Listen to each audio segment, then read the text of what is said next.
know how I love the W140, so we're going to show you a few examples. In review, this is a 1991 500 SEL, one of the first W140 big sedans to come off the assembly line for the US market. I want you to take a look at the suspension. When the engineer said spare no expense, I think you can see it when you look at the details of the suspension in this big beast. Now, if you've looked at the upper control arms in some of the other models like the W123 or the W126, look at this massive upper control arm. It's not so much how big it's here, but it's the width.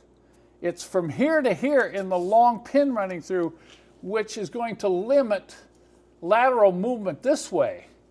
And then look at the bottom, the lower control arm. Look at how wide this is. Look at the mounting points. And realizing how wide it is also will give you a clue as to how strong the suspension is when it's driven hard.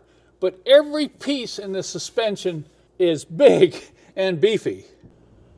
Now, moving to the rear suspension, you have to look at the subframe mounts on this thing. Unbelievable. Look at the mounting points. 4 mounting points. They're rubber isolated from the body. But when you look at the strength of this whole member running up through here and the attached points, you can see how strong this rear end assembly really is. You're looking at a rear suspension which is kind of unique. It's the only one I've really seen like this on a Mercedes-Benz, where you have the rear spring pointing up and aft. Look at the angle on that.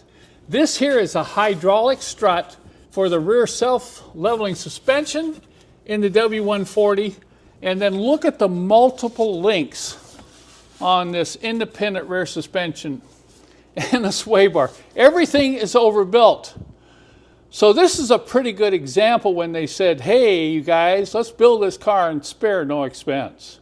And those of you watching this video and are about ready to say, hey, Kent, there's some rust on the hub. Well, don't worry about it. This is going to be taken care of along with a lot of other things on this car as we restore it back to its original glory.